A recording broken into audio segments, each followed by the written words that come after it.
علی علی حق ہے، علی حق ہے، علی حق ہے، علی علی جدھر حق ہے ادھر مولا، جدھر حق ہے ادھر مولا، جدھر مولا ادھر حق۔ آپ کو اہل سنت کے معروف عالم دین تنظیم اسلامی کے بانی ڈاکٹر اسرار احمد کی ایک ویڈیو دکھانا چاہتا ہوں، جس میں وہ اس موقف کی تائید کرتے نظر آ رہے ہیں جو 1400 برس سے فقط مکتب تشیع کا خاصہ رہا ہے۔ یہ سالک مقامات میں کھو گیا اور یہ امت خرافات میں کھو گئی، یہ سارا معاملہ جو ہے۔ اور ملا کا معاملہ کیا ہے؟ دو طرف سے۔ ملا نے سب سے پہلے، ہمارے فقہا نے متغلب کی حکومت کو جائز قرار دیا، یعنی اگر کوئی شخص اپنی قوت کے بل پر آ کر حکومت پر قبضہ کر لے تو جائز ہے، اور حکمران کے خلاف کوئی بغاوت نہیں کر سکتے جب تک کہ وہ تمہیں کفر کا حکم نہ دے۔ کفر کا کائے کو حکم دے گا؟ وہ اپنے عیش بنائے گا، اپنے محل بنائے گا، اپنے رنگ نلیاں کرے گا، آپ کو کفر کا حکم دینے کی ضرورت کیا ہے؟ یہ تصور ہے جو سنی اسلام کے اندر اس کی رگوں میں چلا گیا اور اس نے سن کر دیا اسلام کو۔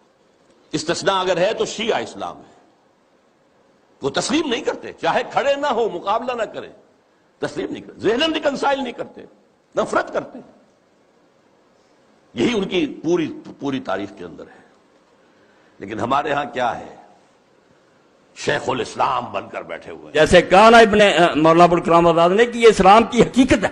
اسلام سمجھنا چاہتے ہو کہ ہے کیا؟ صرف حسین، رمز قرآن حسینہ موختم زیاد شیو شورا فروختم۔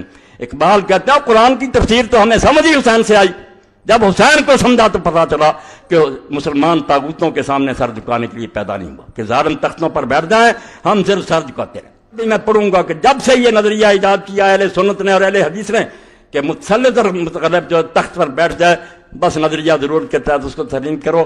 میں اللہ کو حاضر ناظر کر کے کہتا ہوں کہ سارے دین کی بربادی اس لیے ہوئی کہ جس چیز سے یہ ڈرے تھے نا کہ اگر مقابلے میں اٹھے تو خون ریزیاں ہوں گی، اس سے زیادہ برائیاں آئیں۔ خون دینے سے تو بچ گئے، یہ جانیں بچاری چوہوں کی طرح بلوں میں گھس گئے، مگر حرام دادے سے زیادہ حرام دادا آگے آتا گیا اور امت آج تک بھگت رہی ہے۔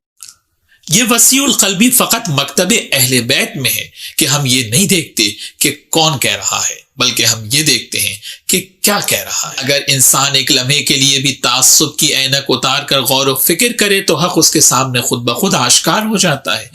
الحمدللہ آپ نے دیکھا کہ آج دنیا حق کو جان رہی ہے اور علماء اہل سنت بھی تشیع کے عقائد کی تائید کر رہے ہیں۔ یاد رکھیں، دو نظریات اسلام میں ایسے ہیں جو بعد رسول صلی اللہ علیہ وآلہ وسلم ظالم و جابر حکمرانوں نے اپنی حکومتوں کو لیجیٹمیسی دینے اور مسلمانوں کو اپنا فکری غلام بنانے کے لیے ان کے اذہان پر مسلط کیے تھے۔ پہلا نظریہ تو وہ ہے کہ جس کی طرف ڈاکٹر اسرار صاحب اشارہ فرما رہے ہیں کہ حاکم متغلب کی اطاعت کا نظریہ، چاہے وہ فاسق و فاجر ہی کیوں نہ ہو۔ اور دوسرا کف لسان کا عقیدہ کہ جس کے متعلق میں پچھلی ویڈیوز میں عرض کر چکا ہوں۔ اور یہی دو نظریات ہیں کہ اسلامی معاشرے میں جو تمام برائیوں کی جڑ ہیں۔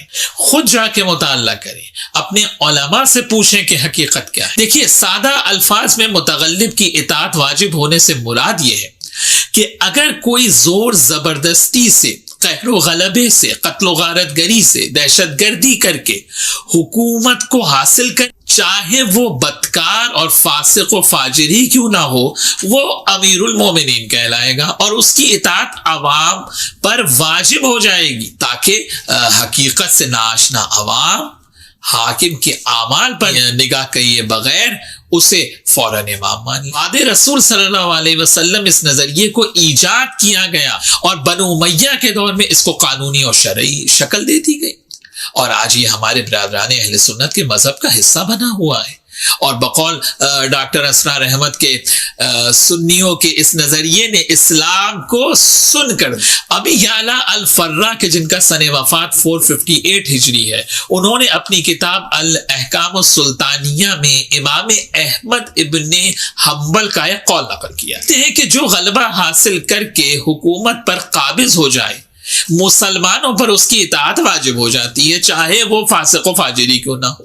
اور اس کے پیچھے نماز جمعہ بھی پڑھی جائے گی. اور انہوں نے جو اس بات کی دلیل دی ہے وہ دلیل بڑی دلچسپ ہے. جس طرح سے عمر ابن خطاب کے بیٹے عبداللہ ابن عمر نے نہ کہ صرف یزید کی بیعت کر لی تھی بلکہ بعد کربلا جب کچھ صحابہ اکرام نے یزید کی بیعت توڑ دی اس کا فسق و فجور دیکھ کر، تب بھی عبداللہ ابن عمر متغلب کی اطاعت کے باطل عقیدے کے تحت یزید کی بیعت پر قائم رہے. دیکھیے کہ ابتدا ہی میں نحن مال غلبہ کا نعرہ مسلمانوں نے لگا دیا. کا مطلب کیا ہے کہ مصلحت اسی میں ہے کہ جو قبضہ کر لے بس اسی کے ساتھ ہو جاؤ، چاہے وہ شرابی ہو، زانی ہو، بد کردار ہو، قاتل ہو، فاسق ہو، فاجر ہو، اس کے پاس حکومت ہے بس اسی کو امیر المومنین کہہ دو. میرٹ، اقدار اور ویلیوز کی دھجیاں اڑا دی گئیں. اور یہ نظریہ جو متغلب کی اطاعت کا نظریہ ہے یہ رسول کی تعلیمات اور قرآن کے صریحاً خلاف ہے. آج ہمارے ملک میں اگر ظلم اور ناانصافی ہو رہی ہے تو کیوں لوگ پریشان ہوتے ہیں؟ یہ اسی کرپٹ نظام کا تو تسلسل ہے. آپ غور کریں کہ رسول اللہ صلی اللہ علیہ وآلہ وسلم کی بعثت کا مقصد مسلمانوں کے نزدیک بس یہ ہے کہ کوئی بھی شخص جائز اور ناجائز طریقہ اختیار کر کے بس اقتدار پہ قبضہ کر لے، دوسرے اس کے سامنے سرنڈر کر دے. یہ خالی رسول اللہ صلی اللہ علیہ وسلم کی آمد کا مقصد تھا؟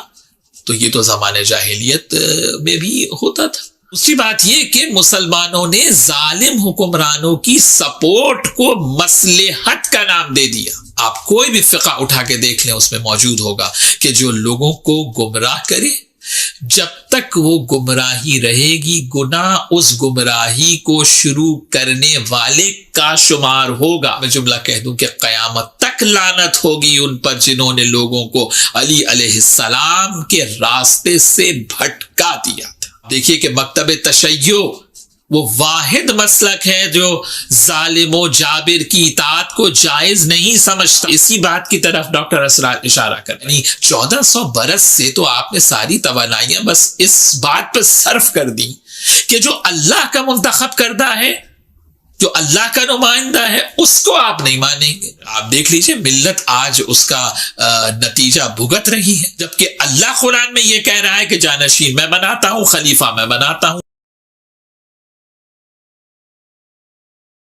یہاں پر انتہائی مخلصانہ گزارش برادران اہل سنت سے کرنا چاہتا ہوں. شیعہ اور سنی کی بحث کو رسول اللہ صلی اللہ علیہ وسلم نے اس دنیا سے جاتے وقت امت کو جو آخری وصیت کی تھی، جس کو شیعہ سنی سب نے تواتر قطعی سے لکھا ہے اور نقل کیا ہے، جو حدیث ثقلین ہے، اس کو تو مانیں کہ پیغمبر نے کہا انی تارکم فیکم الثقلین کتاب اللہ و اطرتی اہل بیتی ما ان تمسکتم بہما لن تضلوا بعدی ابدا. میں تمہارے درمیان قرآن اور اہل بیت چھوڑ کے جا رہا ہوں، جو ان دو سے متمسک رہے گا فقط وہ گمراہی سے بچے گا. یعنی قرآن اور اہل بیت، ان دو کو تھامنا فقط گمراہی سے بچنے کی ضمانت ہے. اور سنی سے بالاتر ہو کر قرآن اور اہل بیت کی آواز پر تو لبیک کہیں، یہی دنیا میں کامیابی اور فلاح کی ضمانت ہے. حقیقت کیا ہے کہ سوائے اہل بیت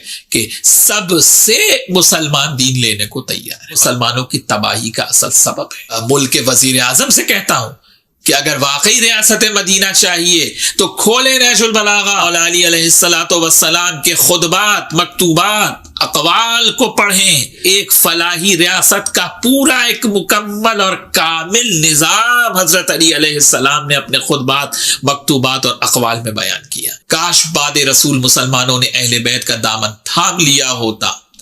حضرت فاطمہ زہرا سلام اللہ علیہا نے اپنے خطبے میں کیا کہا تھا کہ اگر تم نے علی علیہ السلام کی ولایت کو مانا ہوتا تو مولا علی علیہ السلام کیا کرتے؟